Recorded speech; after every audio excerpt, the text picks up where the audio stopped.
Hay historias que se cuentan solas. Vivencias que son parte de nuestra memoria.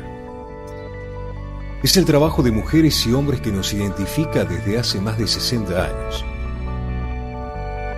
Porque estuvimos siempre ahí donde nos necesitaron. Porque hicimos valer nuestras fortalezas. Y nunca bajamos los brazos, ni en los momentos más difíciles. Hoy Argentina nos convoca a todas y a todos para seguir construyendo juntos, porque sabemos llevar la camiseta.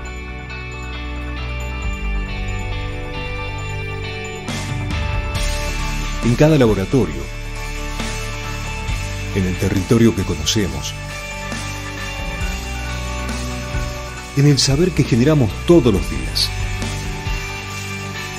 Nuestra bandera son millones de compatriotas, de La Quiaca a Ushuaia, con quienes escribimos esta historia.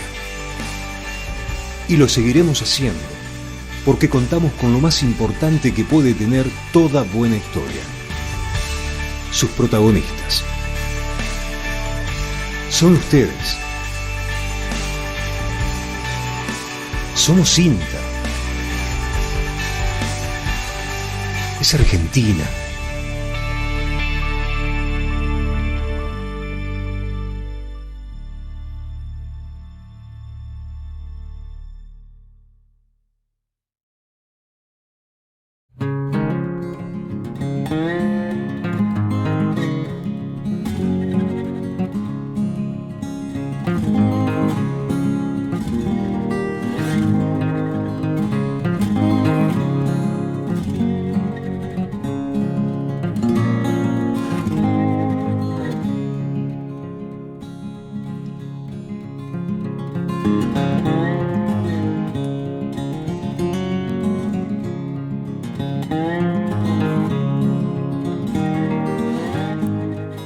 Estamos ahora en la jornada de campo en Tres Arroyos, pero se viene una próxima de jóvenes.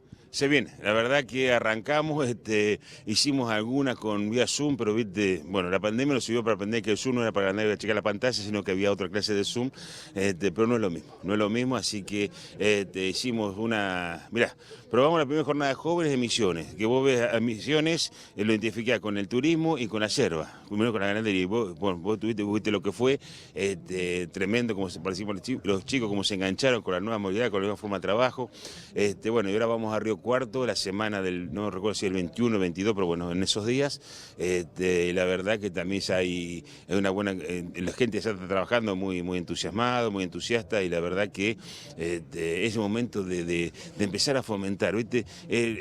Dejá de decir que hay que dar un espacio a los jóvenes para dárselo. ¿Viste? Porque don Atahualpa Yupanqui decía como él que no era viejo si no tenía demasiados años de juventud. El viejo no largaba la manija ni loco, ¿viste? Y acá el equilibrio, dejar de ser joven o no, es cuando vos sos joven que dejar un espacio a la juventud. Dejá de ser lo que dice que los pibes, si quieren un espacio que se lo ganen. Ahí ya te agarró el viejazo mal. Entonces, como yo no quiero que me agarre el viejazo, me puse a trabajar con los pibes, ¿no es cierto? No, pero bueno, hablando un poco en serio, yo agradezco a Juan José que confió en mi persona como para seguir coordinando todo esto, que arrancaba en la gestión anterior, pero y la verdad que los pibes se enganchan. ¿Cuáles son los temas que se tocan en estas jornadas de jóvenes? Mira, fundamentalmente la nueva forma de trabajo, mercado de todo eso, pero el tema de la sustentabilidad, el tema del cuidado del medio ambiente, la sustentabilidad, todo eso está muy presente. Está muy presente la huella de carbono, como es la producción responsable, eso está muy hecho carne en los pibes. Y está perfecto que así sea, ¿no? Nuestra generación son un poco mucho más irresponsables con todo eso, pero viste que acá nos fuimos de que todo vale a que está todo prohibido. Acá nos fuimos los fundamentalistas del glifosato, que es más sano que el agua mineral, a que si decís glifosato sos un asesino. Y no sos ni asesino ni agua mineral, es uso responsable, ¿no? Entonces buscar los equilibrios. Vos fíjate que pasamos de que todo valía a que te pasaba un avión fumigando arriba del pueblo por los mosquitos, a que por 500 metros no podés sembrar y haces un montón de suyos alrededor de los pueblos que ahora en esta época se presentó fuego. O sea, entonces, y bueno, y los pibes entendieron que hay que ser sustentable, pero hay que ser práctico y que hay que buscar los sanos equilibrios, que está perfecto. Recordemos que estas jornadas son gratuitas para los jóvenes, pero que hay que inscribirse. Sí, claro, a ver, son totalmente gratuitas, tienen cero costo, pero bueno, le pedimos la inscripción, para una cuestión organizativa. y todos sabemos, si no se escribieron, va a ser lo mismo, porque siempre hay algunos que escriben, algunos faltan. Entonces los que pegan el faltazo cubren lugares los que no se anotaron.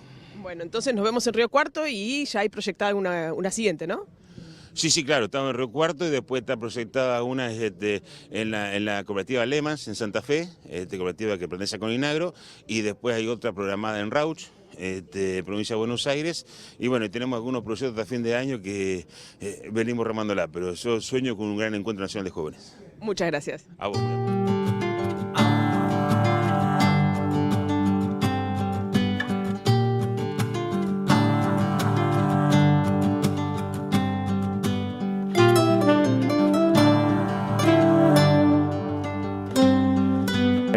Creo que es un hito para la región, para INTA Junín, tener su primer grupo de agroecología, el INTA Junín.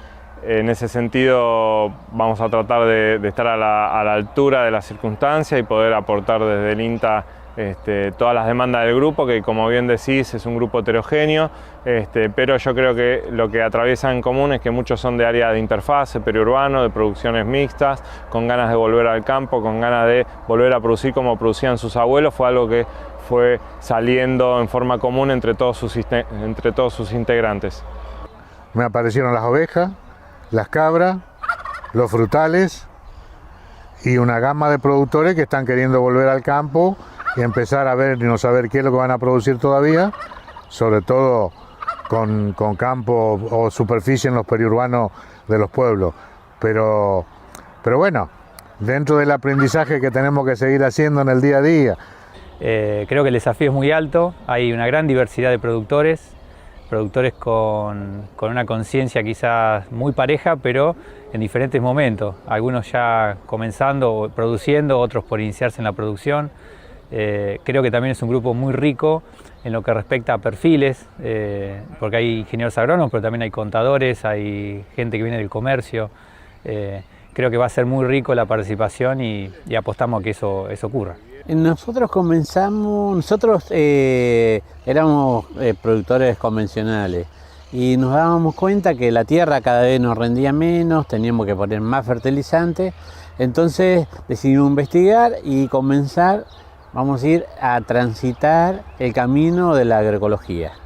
Fue difícil, hace 10 años que empezamos, había muy poca gente que hacía agroecología, poca experiencia, y bueno, a medida que pasaron los años fuimos incorporando más hectáreas al sistema y de esta manera empezamos a agarrar experiencia y hoy por hoy ya llevamos 70 hectáreas agroecológicas. La prioridad fue el buen vivir, digamos, priorizar a la persona, al individuo, digamos, eso fue el primer motor, porque bueno, el modelo agroindustrial nos estábamos preguntando, por ejemplo, atrás de qué zanahoria íbamos, esta cosa, ¿no? de perder mucha calidad de vida en todo lo que significa. Vos tenés muy buen nivel de facturación, pero digamos, estás trabajando para otro, estás perdiendo calidad de vida, ¿no? Porque uno es como que vive, digamos, a otro ritmo, ¿no?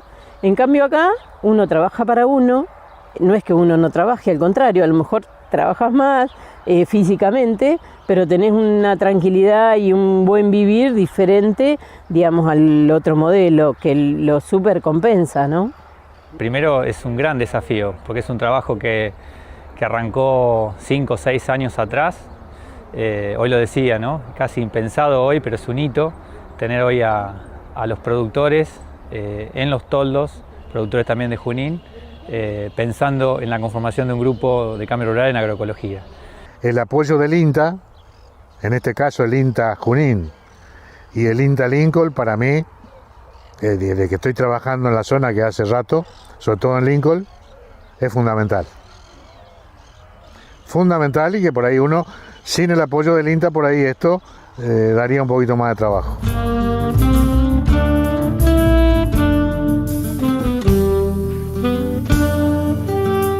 Las sombras y los animales, ¿no? Que es lo que hoy nos convoca en esta charla. Bueno, aquí hay una imagen que es bastante popular, pero fíjense que la mayoría de los animales están debajo de ese pobre arbolito. Bueno, lo que nosotros necesitamos hacer es multiplicar la cantidad de árboles para que no suceda eso, que tengamos un solo árbol para muchos animales? Bueno, entonces lo que tenemos que tratar de hacer es multiplicar esa sombra. Es decir, todos los animales producen modificaciones fisiológicas, ya lo escuchamos Joaquín recién, y hay una disminución en el desempeño productivo, por lo tanto necesitamos generar sombra. ¿Cómo generamos esa sombra? Bueno, tenemos diferentes formas. Tenemos formas para hacerlo a través de infraestructura, es decir, generemos sombra en corrales, en potreros, y lo podemos hacer de forma artificial, es decir, podemos generar a través de una estructura metálica y una media sombra, generar esa sombra para animales. Esto ya está establecido y es así, digamos que en algunos lugares se hace.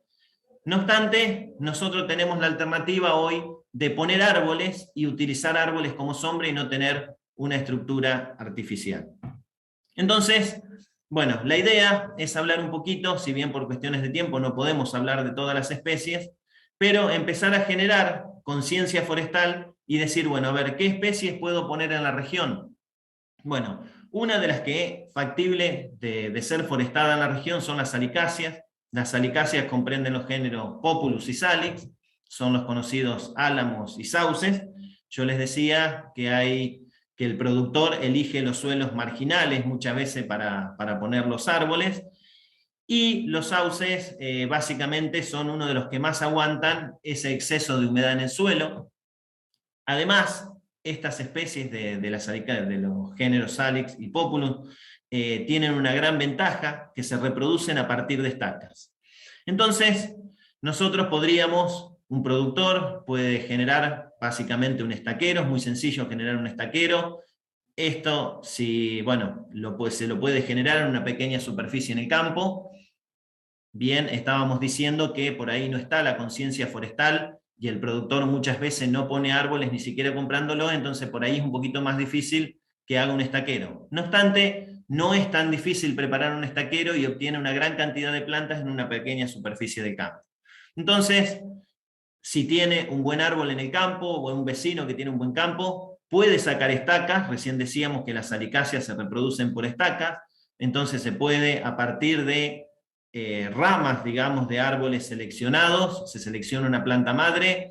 Cuando está llegando el final del invierno, antes de que genere la brotación, se cortan las estacas, aproximadamente de 50 centímetros, se hacen hileras, ahí como están viendo en la imagen, se puede poner un plástico para que no avancen las malezas y tener un trabajo menos después del desmalezado. Luego de un año, nosotros vamos a obtener varas grandes, o sea, vamos a tener varas que vamos a poder cortar y hacer un nuevo estaquero, que luego ese estaquero, esas estacas nosotros las vamos a poder llevar a campo y hacer nuestra plantación definitiva, ya sea para hacer una cortina o para hacer un macizo forestal, o bien podríamos estar haciendo un estaquero para obtener barbados. Aquí les quiero mostrar unos datos. Una planta que nosotros instalamos en ese estaquero puede darnos 4 a 5 guías, una guía nos puede dar a 4 o 5 estacas, es decir, cada una de esas cepas nos podría dar 20 estacas por año. Considerando una superficie de 10 por 10 metros, podríamos estar obteniendo en esa superficie 600 estacas por año. Por eso cuando comenzaba les decía, en una pequeña superficie nosotros podríamos estar armando un estaquero y obtener nuestras propias plantas. Ahora bien, como les decía, esas estacas las podemos llevar a campo, o armar un nuevo estaquero y obtener un estaquero para obtener plantas con raíz. Porque muchas veces nosotros ponemos esa estaca y tiene un crecimiento obviamente más lento que si lo hacemos con una planta con raíz. Esa planta con raíz es lo que conocemos como barbado, en el caso de las salicáceas, que también el procedimiento es similar a lo que habíamos hecho anteriormente. Al final del invierno cortamos esas ramas, esas estacas, y generamos un estaquero para producir barbados. Roturamos el suelo, podemos hacer camellones, de lo mismo que la vez anterior, podemos colocar un plástico para que no nos avancen las malezas, y podemos hacer barbados que pueden ser de 1 o 2 años, es decir, son plantas de 1 o de 2 años que van a tener un sistema radicular bien formado, y esas plantas son más grandes cuando las llevamos a plantación definitiva, es decir, cuando arrancábamos, cuando veíamos una de las imágenes, yo les decía que uno de los problemas que tenemos en la región es que En diciembre tenemos menos lluvias y tendríamos que estar regando. Al llevar una planta con raíz a campo, por ahí podemos atenuar ese efecto. Entonces, si tenemos un barbado, es probable que tengamos un mayor éxito en nuestra forestación. Entonces, por eso que les comento todo este procedimiento que podemos hacer con la salicácea, para, si nosotros queremos llevar una planta con raíz a campo, podemos hacerlo de esta manera. Es muy sencillo y lo puede hacer el productor en su mismo campo. Luego, estos barbados, como les decía, pueden ser de 1 o de 2 años. Una vez que lo establecemos en el campo, conviene hacerle el desmonde. El desmonde es sacar todos los brotes que salen en la parte baja, entonces concentramos el crecimiento en altura, y lo podemos trasplantar en otoño. Conviene hacerlo cuando no tiene hoja, es decir, como son plantas de hojas caducas, entonces nos conviene hacerlo cuando no tiene hoja. Se establece en el sitio y luego vamos a tener mayor éxito con nuestra forestación. Ahora bien, ¿cómo hacemos esa plantación cuando llevamos esos barbados a campo? ¿Y qué podemos establecer? Bueno, habíamos dicho que mayoritariamente en esta región de la provincia de Buenos Aires íbamos a hacer cortinas. Entonces, si llevamos estos barbados a campo, podemos hacer cortinas simples, como habíamos dicho, plantarlo cada 2 metros de distanciamiento uno del otro. Si quisiésemos hacer cortinas dobles, como habíamos visto en la introducción, hacemos de 2 por 2, y en lo posible, si hacemos cortinas múltiples, hacerlo en 3 bolillos para que queden alternados los árboles. Y si hacemos macizos, tenemos distintas opciones de plantación en función de los objetivos que tengamos. Generalmente cuando se hace un macizo es para obtener madera de calidad. Por eso los distanciamientos que están viendo ahí, para obtener 625, 280, 560 plantas por hectárea, pero eso va a depender también del objetivo, y si hacemos un macizo podemos combinarlo también con ganadería y hacer un sistema silvopastoril. Si bien eso no está muy establecido en la provincia, y probablemente, como les decía, no se instale mayoritariamente en esta zona, porque habría en ese caso que destinar suelos de alta calidad, y en realidad la forestación no compite con la ganadería, pero si alguien decide hacer un macizo, esos son los distanciamientos que se podrían hacer. Y por supuesto, si nosotros podamos, vamos a obtener madera de calidad, que es lo que se busca muchas veces cuando se hace un macizo. De más está decirle, todos conocemos la calidad de la madera de las salicáceas, podemos obtener una diversidad de productos como tenemos ahí, podemos hacer desde interiores de mueble, machimbre, puertas, hasta poderlo obtener para leña, pulpa de papel, tirantes, utilizarlos para postes. Es decir, tenemos una gran versatilidad con las salicáceas, además de tener la ventaja de lo que habíamos dicho, que en muchos de los casos, algunos de los clones, porque por ahí lo que omití decir, que tanto Populus como Salix se están manejando muchos clones para la provincia, en realidad para la provincia de Buenos Aires y otras regiones, pero se puede ir buscando en función de la región el clon que mejor se adapte a cada una de las situaciones y de la aptitud que tengamos de suelo. Entonces, dependiendo del clon, es el producto también que podríamos estar sacando. Ahora bien, yo les presenté la salicácea, les decía, por cuestiones de tiempo no les puedo presentar todas las especies, pero sí, no quiero dejar de presentarles una especie que, si bien hace mucho tiempo que se la está plantando en la provincia de Buenos Aires, y si bien no hay grandes superficies, pero sí ha avanzado, sobre todo en el centro norte de la provincia de Buenos Aires. Ya hay muchas investigaciones realizadas por un equipo de INTA, donde está Alejandro Signorelli y Paula Ferrere trabajando en el tema, y han desarrollado muchas investigaciones al respecto, y que es la Robinia pseudoacacia, lo que conocemos como acacia blanca. Claro que, recién les decía, el productor elige generalmente las zonas marginales para realizar forestación. Esta no es una especie que se adapte a zonas marginales, por lo tanto, esta especie sí vamos a tener que destinar una porción del campo si queremos plantar esta especie. ¿Y por qué hago hincapié? Porque esta especie tiene algunas ventajas comparativas respecto de otras, que por ejemplo es una especie que podríamos obtener postes para alambrados, entonces es una especie que podría estar instalándose muy bien en la provincia. Como les decía, requiere suelos bien drenados, es una especie nativa de Estados Unidos, como les decía también recién, es muy utilizada para postes, que puede alcanzar 25 metros de altura y al ser una especie caducifolia, en invierno permite el ingreso de la luz, entonces si la queremos combinar, por ejemplo, con una pastura, es factible de ser combinada.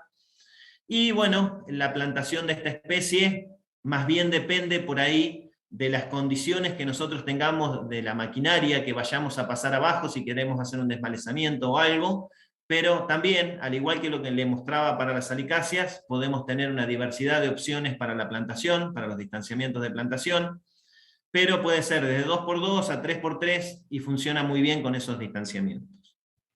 Esta especie también tiene otra ventaja comparativa, que puede fijar nitrógeno en el suelo, entonces podría venir muy bien si por ahí se la combina y se hace un distanciamiento mayor para un sistema silvopastoril. Aquellos que quieren instalar un sistema silvopastoril podría tener ese beneficio.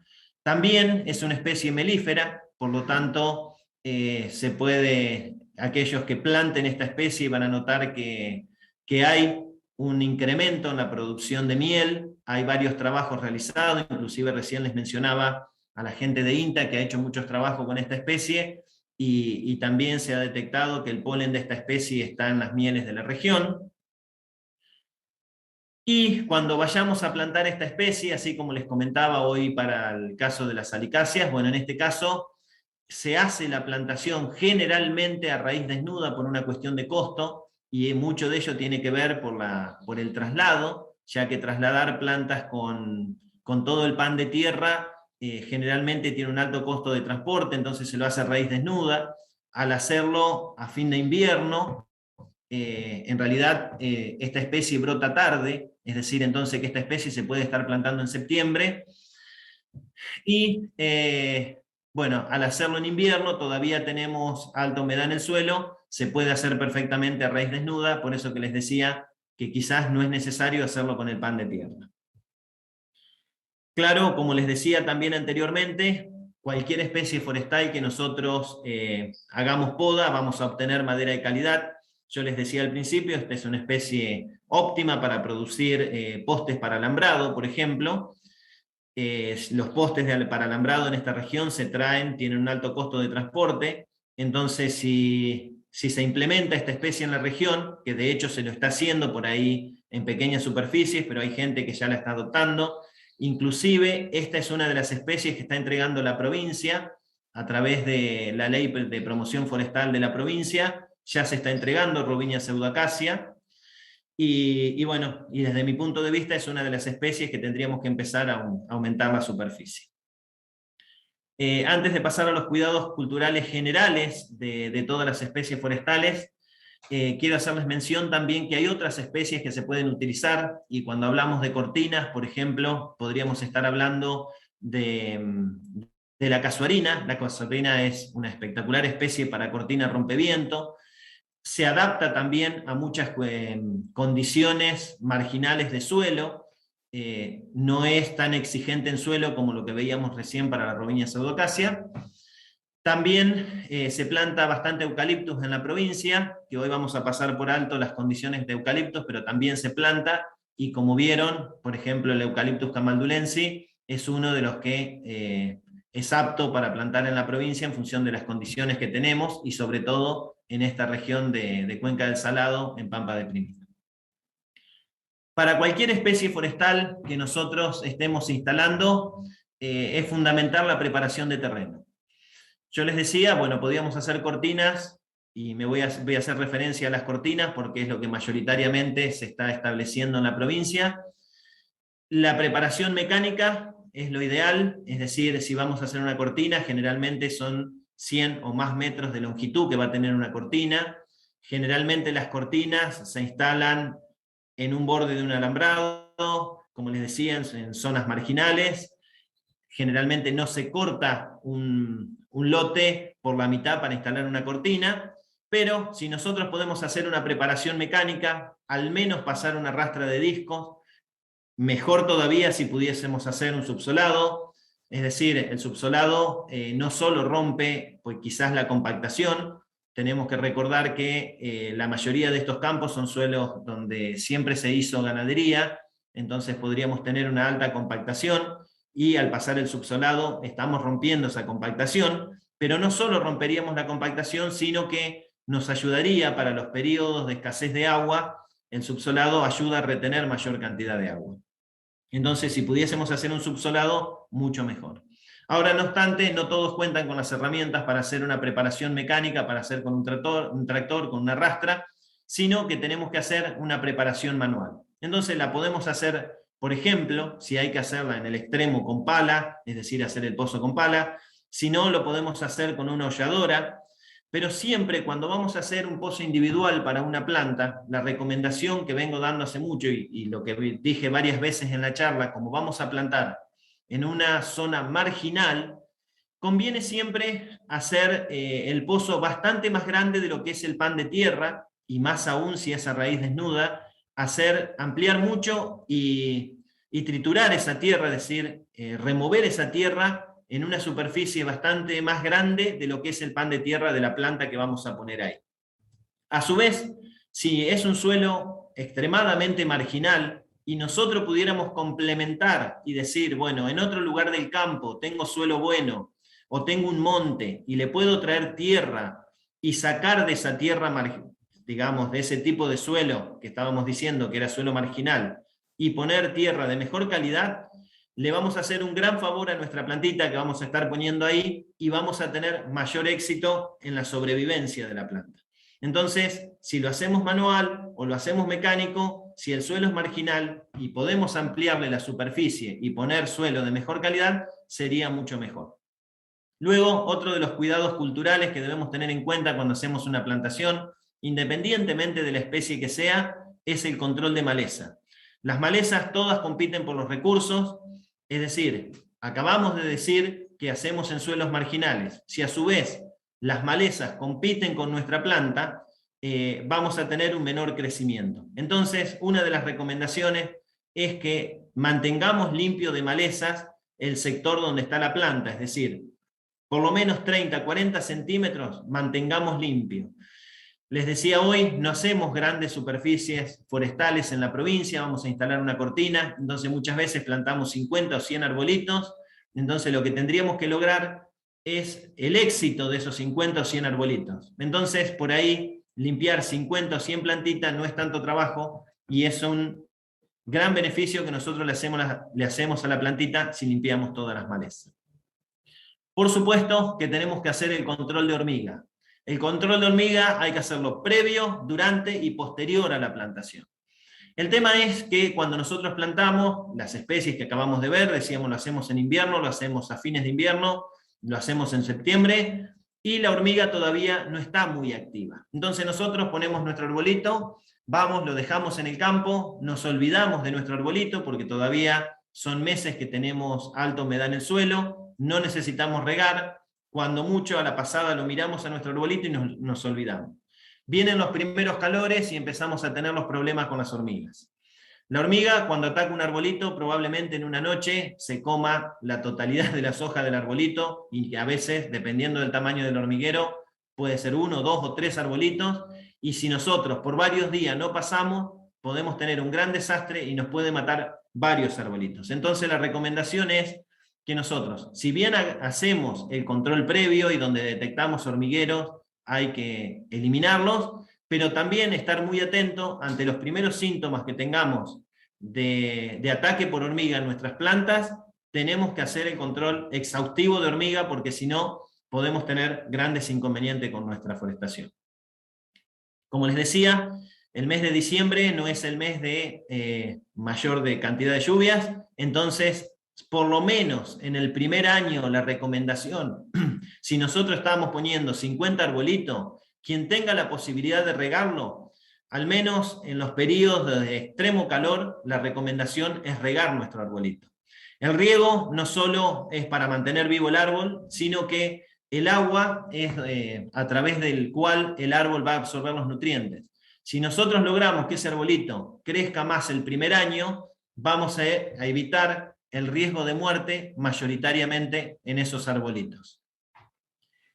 Uno, ya para ir terminando, porque nos estamos excediendo en el tiempo, otra recomendación es hacer fertilización en el establecimiento. realmente hacer la fertilización en el establecimiento podría ser de gran beneficio para los árboles, y como les decía recién, no solo regarlo para obtener mayor crecimiento, sino hacer fertilización.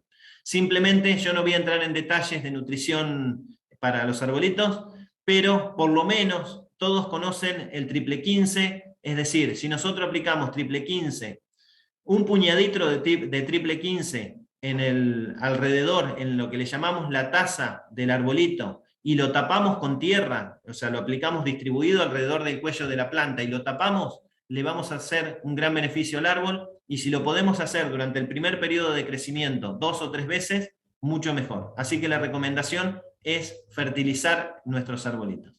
Finalmente, si hacemos la poda, como dijimos, durante todo el periodo de los árboles vamos a obtener madera de más calidad, y en el primer año se debería hacer una poda de formación para que el árbol concentre el crecimiento en altura. Ahora sí, para ir terminando, les dejo 3 tips finales. Entonces, cuando vayamos a instalar una forestación, definir el objetivo por el cual se quiere plantar. Yo les decía, probablemente en esta región estemos instalando una cortina. Si hacemos una cortina, definamos el objetivo, qué es lo que queremos proteger. Elegir adecuadamente la especie en función de todas esas condiciones que estuvimos viendo. Elijamos adecuadamente la especie para que luego no tengamos inconveniente. Y lo que acabamos de ver, aplicar esas poquitas prácticas culturales correspondientes, y vamos a obtener seguramente el éxito de nuestra plantación. Ahora sí, bueno, hablé bastante rápido, simplemente decirle muchas gracias, gracias por el espacio, y quedan aquí los datos para el contacto, y ahora sí le doy la palabra a Ignacio, que seguramente nos va a estar transmitiendo las preguntas que todos hicieron. Bueno, muchas gracias, Fito, muy buena la charla, la exposición al igual que la de Joaquín, muy pero muy interesante, te felicito y realmente me gustó, no lo digo como un piropo de compañero de trabajo, sino porque es realmente lo que siento. En primer lugar, para Joaquín, vamos a hacer intercalado un poquito el tema de preguntas para no tener siempre la misma cara que está respondiendo. Un comentario mío, esto no es una pregunta de la gente que interviene en el Zoom, es con el tema que yo te comentaba un poco, que el tema del estrés térmico y los problemas que ha traído la ganadería en la zona en la cual nos movemos acá en Cuenca del Salado, no ha sido solamente, que seguramente los datos de eso los tenés vos, Joaquín, sino directamente problemas de mortandad de hacienda, por perder el respeto a las altas temperaturas, porque en los años atrás, bastante atrás, no se veían los problemas que se ven en los últimos años. Acá se han visto atrocidades de gente, a tal vecino se le murieron 40 vacas porque encerró la hacienda en enero a las 2 de la tarde para desparasitar. Disparates así. Entonces, por ahí sería bueno, una pregunta que te hago es de mi parte, esto no es de gente que esté participando en Zoom, es si no, sería bueno difundir medidas de manejo, de precaución sobre el movimiento de hacienda con altas temperaturas por los problemas que eso pueda llegar a atraer, porque estamos hablando no de pérdida de precio, sino de mortandad de vacas y toros. Me refiero también de estar encerrados en un corral a las 2 de la tarde con más de 40 grados de temperatura en el mes de enero. Eso lo he visto, ¿no? Me lo han contado y me he enterado de cifras escalofriantes, no quiero venir a asustar en un Zoom, que realmente impacta. Y la otra pregunta mía, y después paso a la de la gente, porque me tomé el privilegio de ser primero porque me pusieron de moderador, es si el tema de las altas temperaturas tiene algo que ver en cuanto a su maltrato a los animales y a la efectividad reproductiva, no solamente por la alta temperatura, sino por la amplitud térmica. O sea, si el tema de la alta temperatura durante el día y la baja temperatura durante la noche, como si causa problemas de neumonía, por ejemplo, estoy hablando, perdóname, con un veterinario como vos, y yo no lo soy, eso tiene algo que ver también con el tema de la eficiencia reproductiva cuando hay problemas de amplitud térmica, además de los problemas de alta temperatura durante el día. Bien, bueno, Ignacio, muy buenos los dos puntos. Y sí, y el primero sobre todo, bueno, como ahí creo que era el final, en el corto plazo, digamos, lo que estamos viendo, lo que se espera, obliga a reforzar los cuidados básicos que uno tiene durante el verano con respecto al manejo de los animales. Entonces, algo, y sobre todo porque, como vos bien mencionás, todo lo que tenga que ver con movimientos que en algunos casos son necesarios, porque uno dice enero, dice diciembre, pero muchas veces tenemos días así en noviembre y estamos, por ejemplo, con campañas de vacunación, lo que fuere, y es entonces la importancia de el uso de los pronósticos como una herramienta sistemática de planificación. Es decir, mirar el pronóstico y decir, bueno, cuáles van a ser las condiciones de mañana, cuáles van a ser los momentos del día en los cuales va a ser más calor, y planificar si verdaderamente uno, de acuerdo al tiempo de trabajo, puede realizar la tarea bien temprano por la mañana, o si directamente es conveniente directamente pasar esa actividad para otro día, porque muchas veces, ¿qué es lo que pasa? Que bueno, vamos a arrancar temprano, y termina no siendo tan temprano, y después el trabajo se extiende, y el animal después termina digamos, de todo el trabajo de manga o lo que fuera, termina y no le dan las condiciones ambientales para disipar todo ese calor y termina sucediendo todos esos problemas. Y ni hablar en Cuenca del Salado cuando esto lo hablamos en animales que están pastoreando festuca tóxica, donde verdaderamente se ven todas esas mortandades digamos, que mencionas. Y respecto del tema de amplitud térmica, es otro buen punto. Verdaderamente no sabría responder si eso puede afectar la fertilidad. De hecho, por ahí, en el caso contrario, muchas veces es la amplitud térmica la que da cierto respiro, en cierta medida, porque son las olas de calor. En general, uno piensa que para afectar la productividad y eficiencia reproductiva o cualquier parámetro productivo de un animal, tiene que generar que el animal acumule mucho calor, levante su temperatura corporal por arriba de algunos niveles fisiológicos. Entonces, eso se da cuando hace mucho calor, digamos, una carga calórica excesiva, y eso se incrementa cuando tenemos las olas de calor, porque durante la noche el animal no tiene la posibilidad de eliminar todo el calor acumulado. Por lo tanto, arranca el siguiente día, digamos, con ya un remanente de carga calórica acumulada los días anteriores, y exacerba mucho más los problemas. Muchas gracias, Joaquín. Vamos a ir alternando, así que nos pasamos a Fito. La primera es mía, Fito, antes de pasarte a la primera pregunta de la gente. Y es, más que una pregunta técnica forestal, una pregunta de extensión forestal, ahora que estás en Dolores y la zona. Es cuál a tu criterio y por poco tiempo hace que estás acá, considerás que es la mejor estrategia para poder difundir este hermoso tema como es la forestación en campos de cría y los beneficios que trae aparejado la misma, si es como se hace con pasturas, con parcelas demostrativas, con lotes demostrativos a campo para que vayan a visitar. ¿Qué tenés pensado en cuanto a extensión forestal? No hago una pregunta técnica de árboles, sino en cuanto a tu trabajo, que podrá ser acompañado y ayudado por todos los que podamos serte útiles, en cuanto a la demostración de los beneficios de esto y qué se puede hacer a campo. ¿Qué considerás vos, de acuerdo a tu experiencia y trabajos en otras zonas, que es lo que realmente es efectivo? Porque evidentemente lo que se ve es lo que se copia. No digo que tu charla no sea introductoria y muy buena, pero qué mejor que ver una cortina hecha o un macizo de resguardo hecho por un productor o por una reunión que convoca a muchos productores para que lo adopten. ¿Cuál es tu pensamiento? Sí, bueno, tal cual lo que vos decís, si nosotros vemos, o sea, viendo nos van a convencer, el dicho, ¿no? Bueno, sí, sería lo ideal instalar parcelas demostrativas. Hay gente que viene forestando hace mucho tiempo, que ya tiene forestación en su campo, con cierto éxito, como decía durante la presentación. Muchos árboles se les mueren por ahí no aplicar pequeñas atenciones, esos cuidados culturales que decíamos, se le terminan muriendo, ¿no? Pero sí, la idea es instalar parcelas demostrativas, poder demostrarle al productor que se puede instalar el tema forestal, y más combinando esto con lo que hablaba Joaquín anteriormente, que hoy es una necesidad. Entonces hay que instalarlo. El productor este año, casualmente, a pesar de la pandemia, a pesar de que hemos tenido poca movilidad y demás, hemos tenido muchas consultas, muchos productores haciendo forestaciones y están interesados en tener sombra en el campo, así que creo que sí, que hay que instalarlo, instalar parcelas demostrativas y demostrar que sí se puede hacer.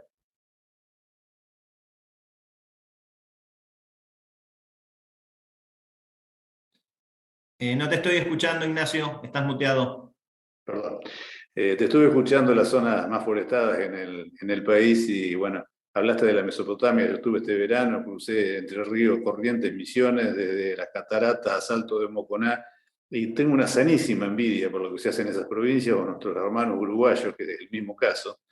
Y cuando vengo a la provincia de Buenos Aires, a donde resido y a donde producimos, realmente veo con más envidia todavía que no nos podemos acercar a lo que son esas provincias, lo cual nos va a llevar muchos años.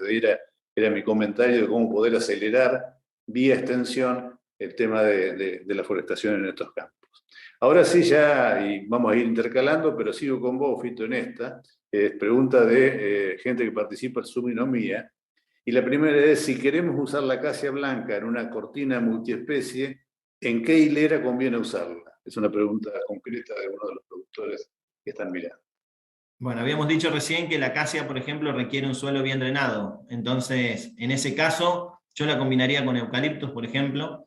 Es decir, poner acacia en las primeras líneas y eucaliptus como especie predominante, digamos, más alta. Y bueno, y ahí podríamos tener una cortina que cierre bastante bien.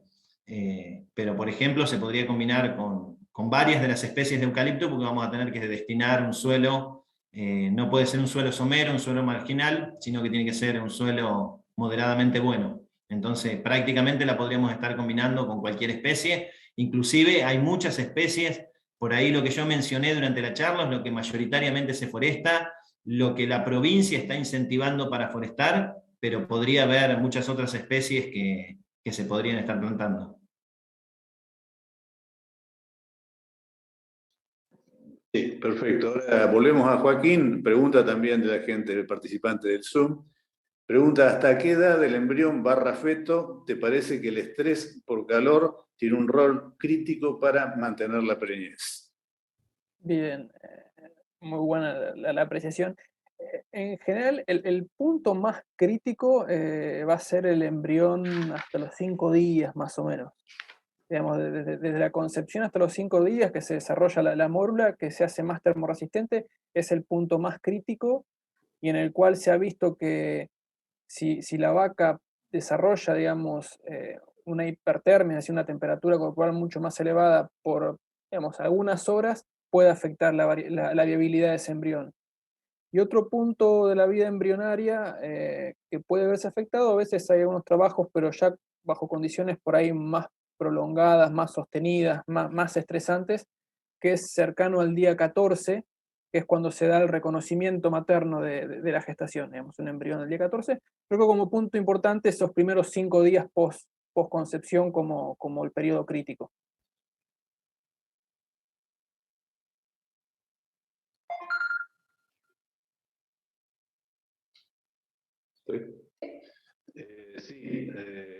Volvemos entonces a Fito con una pregunta. Aquí nos preguntan qué especies nativas como la cinacina pueden soportar las condiciones edafoclimáticas de la cuenca del Salado, Fito. Bueno, a ver, yo no iría por otras especies, hablando de nativas, ¿no? Que las que son nativas o sea, porque muchas veces, a ver, quiero hacer una diferenciación. Muchas veces hablamos de especies nativas, por ejemplo, son nativas de Argentina, el lapacho, el quebracho, etcétera, tenemos cientos de especies nativas, ¿no? Y muchas veces hay gente, hay grupos que promueven forestaciones con especies nativas, pero que en realidad esas especies no son nativas para esta región. Es decir, si nosotros tenemos que ir a especies nativas de esta región, vayamos al tala, al coronillo, esas son las especies nativas de nuestra región. Entonces, si tenemos que hacer algo, si queremos poner nativas, si queremos enriquecer, yo por ahí me basé mucho en cortinas rompevientos, pero también hay zonas donde hay talares, por ejemplo, si nosotros queremos enriquecer, no vayamos a especies que no son nativas de esta región, más allá que sean nativas de Argentina. Hagámoslo si queremos en un parque, hagámoslo en otros lugares, pero no como especie, digamos, porque en definitiva termina siendo exótica para acá. Entonces, como nativa, respondiendo a la pregunta, yo lo haría con tala, coronillo, y no saldría de ahí. Claro que no son por ahí especies propicias para hacer lo que por ahí buscamos. Bien, otra para Fito.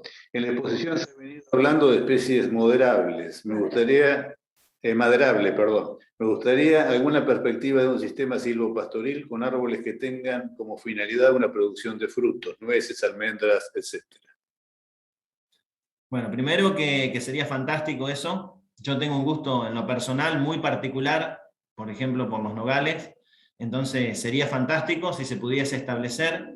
Creo que no se lo está incentivando nada más y no hay producción de plantas, pero vemos, por ejemplo, aquí en la ciudad que los nogales andan perfectamente. Entonces sería fantástico si alguien decide hacer eso. Claro que por ahí no vamos a poder ir a los suelos marginales, vamos a tener que destinar suelos bien drenados para hacer estas especies, pero si alguien se anima, fantástico, y si hay alguien motivado con esas especies, creo que hasta lo podríamos estar acompañando desde INTA, y es más, nos vendría muy bien para hacer investigación.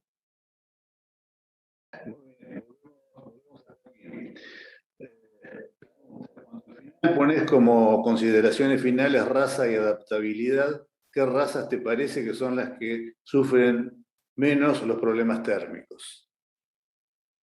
Bien, ahí con esa pregunta, por ahí si nos abstraemos un poco del contexto de provincia de Buenos Aires, salimos un poco, uno traza en primer lugar, digamos, si uno hace biotipo lechero y biotipo carnicero, el biotipo lechero por una cuestión, digamos, de producción de calor metabólico es más sensible que el carnicero, y si nos vamos al biotipo entonces para carne, todo lo que sea raza índica, cruzas índicas, más tolerantes digamos, al estrés por calor. Ahora, volviendo al contexto de la provincia de Buenos Aires, este futuro, digamos, cercano, en el contexto donde nos encontramos ahora, bueno, creo que, digamos, así como uno habla de la elección de la fecha de servicio, la elección de la raza, digamos, son aspectos multifactoriales que hacen, que hay que considerar. Y creo que hoy por hoy, en estos sistemas, y como bien viene hablando Rodolfo en su presentación, Ignacio, tenemos muchos aspectos por trabajar en nuestros sistemas para mejorar sin llegar, digamos, al extremo de pensar en un cambio racial todavía, en lo que sea cambios, mejoras en cuanto a manejo, eficiencia productiva, reproductiva, sanitaria, y en mejorar el ambiente mediante la adecuada instalación de sombras, sean naturales, sean artificiales, porque bueno, seguramente esto es más pregunta, pero ya se viene hablando para Rodolfo, digamos, si uno pudiese verdaderamente cuantificar cuál es la superficie total de sombra hoy en rodeos de cría para los animales, es relativamente pobre.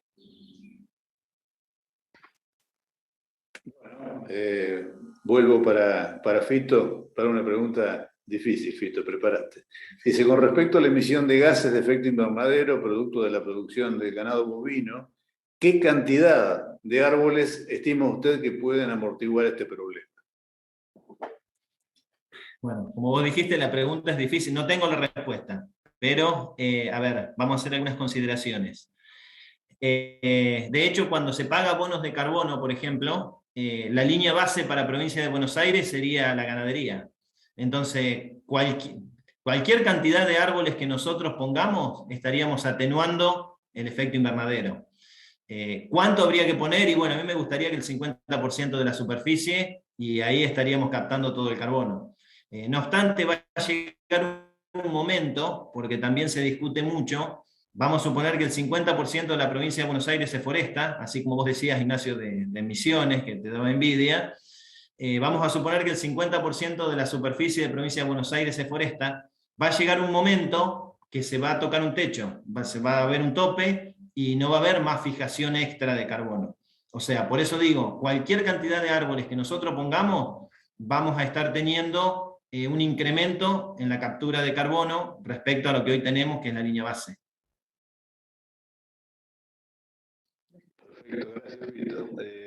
Una más para vos. ¿Qué opinás del agregado de hidrogeles y de micorrizas tricoderma al momento de la plantación?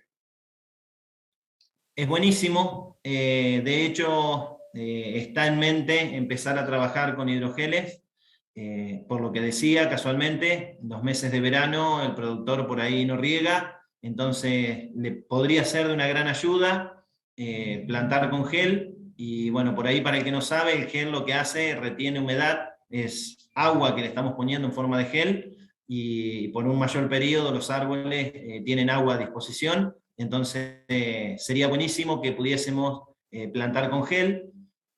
Habría que implementarlo, creo que nadie lo está implementando, por lo menos en lo que es Cuenca del Salado.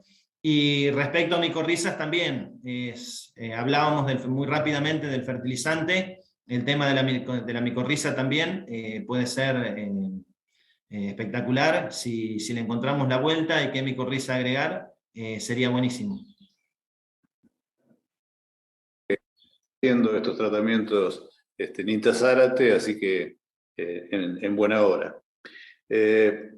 Para vos, Fito, también, ¿qué opinás sobre el uso de cortinas de árboles para tratar de manejar las napas de agua cuando están muy elevadas? Y no sé si para manejar la napa, o sea, la cantidad de agua es muy grande, habría que forestar y mucho, ¿no? Lo que es la controversia, ¿no? Porque, por ejemplo, cuando se planta eucaliptus en Misiones, hay un dicho muy popular que dicen, los árboles se chupan todo el agua. Bueno, y acá estamos queriendo hacer el efecto inverso, digamos, sacar el agua, plantar árboles para sacar el agua. Sí, va a bajar porque de hecho, cuando el árbol produce fotosíntesis, sabemos que fija carbono y consume agua. Entonces, sí que, es más, en los lugares que se lo critica, como decía recién en Misiones, si nosotros queremos atenuar el efecto invernadero, no nos queda otra que plantar árboles y que consuman agua para atenuar el efecto invernadero. Entonces, sí, el árbol tiene consumo de agua, pero no creo que sea mediante cortinas, por lo menos, que podamos bajar la napa. Bueno, sería la última, y es para Fito también.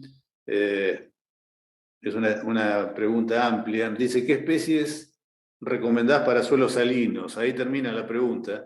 Yo le agregaría también, cuando hablamos de suelo salino alcalino, si hay alguna posibilidad en alcalinos directamente.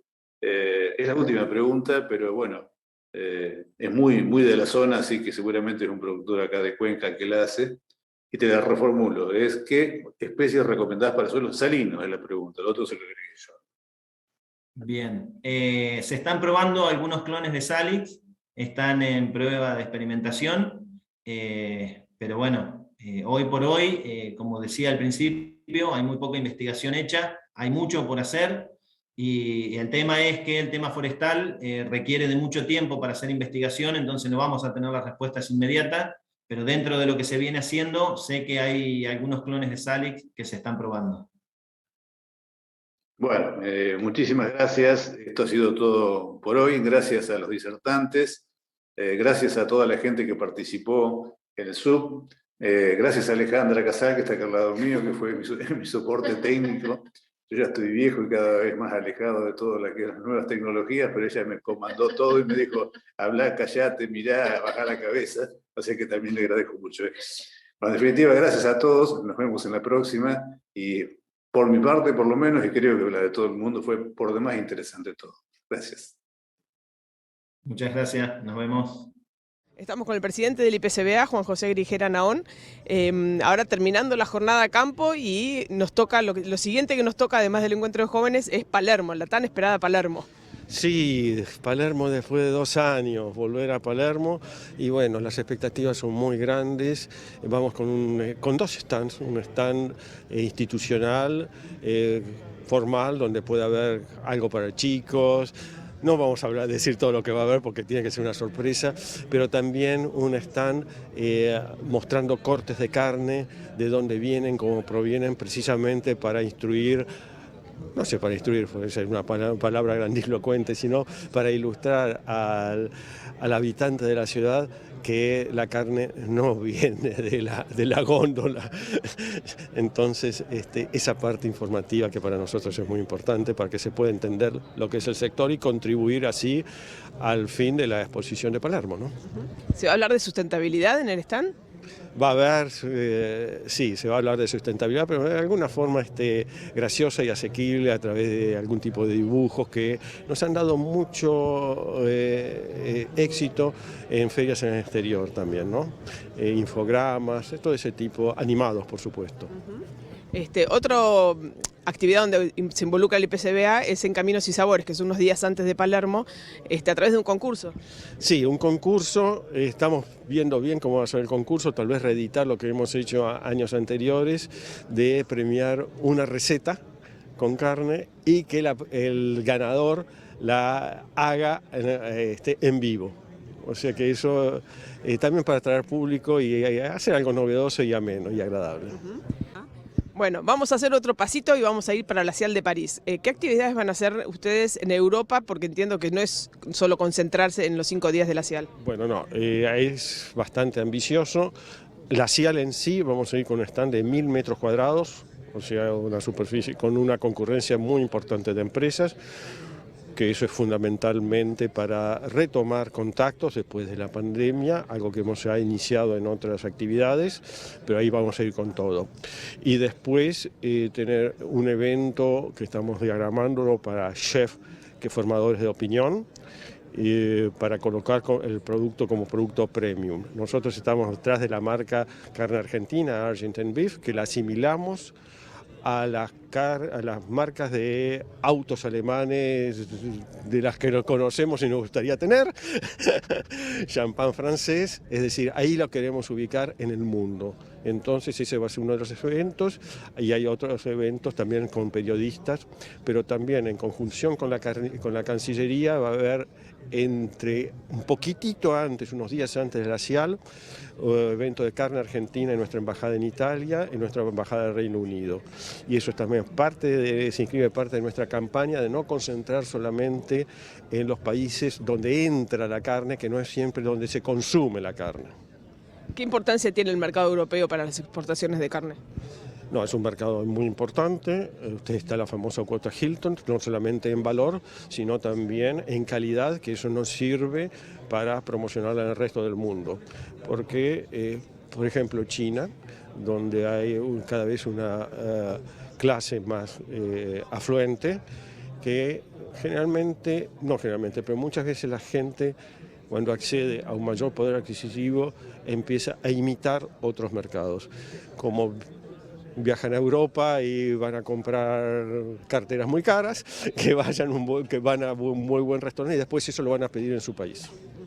Bueno, así que grandes expectativas por toda la presencialidad en todas las ferias. Absolutamente, y presencialidad en el país también, porque volver a estas jornadas de campo es fundamental. Muchas gracias. No, el agradecido.